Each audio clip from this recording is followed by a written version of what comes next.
Hello folks, we're now going to try to test the distiller that I've put together.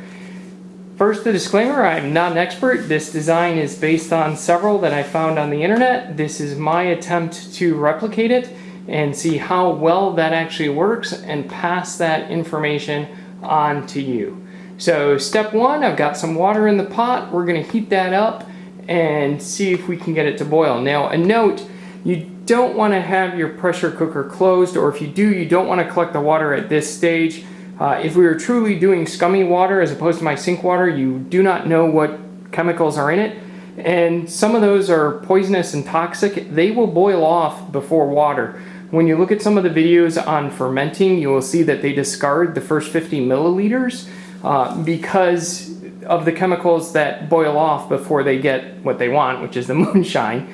And that boils at 172 degrees. So you have some bad stuff before 172. 172 to 180 is where you're getting your alcohol. We're trying to get all the way up to 212 degrees. There's still some bad things that come out at 212, but that's where we've got our post-carbon filter for. But we don't want any of the bad stuff. So I'm not going to cap mine before I start boiling. We're going to see how that works. So keep in mind, this does have the potential to get burned and other things, so do at your own risk. This is my attempt to show you what works and what doesn't work for me. Okay, the water has come to a boil in the pot. Not sure if you can see the steam there that's coming out of there. It took about 20 minutes. Now we're going to stick the top on the pot and try not to get burned, but we're not going to collect water yet.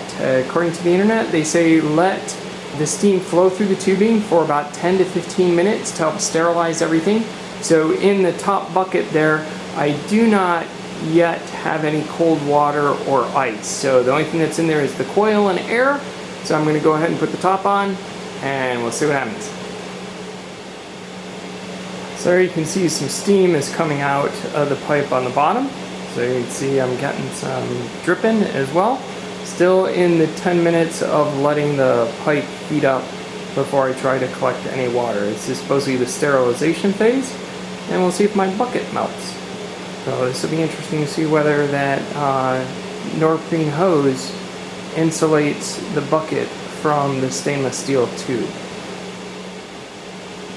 Okay, it's been 10 minutes, so I'm going to go ahead and add some cool water to that top bucket.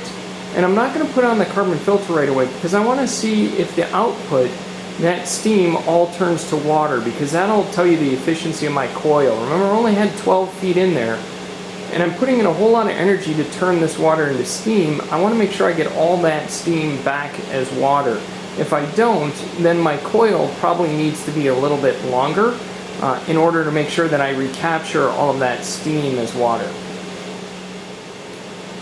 Okay, I've poured the water into the top bucket, and you can see the steam has stopped coming out. Not really dripping any water there. An interesting note, I am leaking out of the bottom hole of the bucket there. When you looked at some of the folks on the internet, they had said that putting the Norprene tube around the stainless steel would kind of plug that hole and seal it for you. Not so much. You're gonna have to use some food grade silicone around that to seal that gap in order to keep it from leaking. Not sure if you can see that, but I am starting to get water out at a fairly good clip, so I'll keep track of that and try to do an estimation of how long you'd have to keep a fire going, or how long this would have to be on the range versus how much water you would get out. It's been a little under 15 minutes and I've gotten about 1 1/3 cups so far. You can see it's coming out of there at a fairly steady pace. So after 15 minutes of running the distiller, I've collected about 12 ounces of water. Across 8 hours in the day, if I wanted to keep a fire going, that would yield 3 gallons. That's a far cry from the 12 gallons a day that the different systems say they can give you. But in my area, if water went out and I do not have a well, for folks that are in suburbia, I do have some retention ponds, but they have all the fertilizer and crud from all the houses that are nearby. We do have a small stream, but last summer we were given a sewage alert where a sewage plant that was upstream had released chemicals and other nasty stuff into the water, so none of our kids were allowed to go near the water. you know, if I had to take water from that retention pond or I had to take water from that stream, I definitely would want to distill it. However, it appears that distilling with this method is going to take a fair amount of time. Other things that I learned from going through this exercise. First one is stainless steel is a pain to fabricate with. If I'd been smart, I wouldn't have tried to tighten the coil to fit in the bucket. I simply would have gone out and bought a bigger bucket. There is an easy store pail. I'll put a link down at the bottom. That's a 13 by 16 by 18 inch bucket.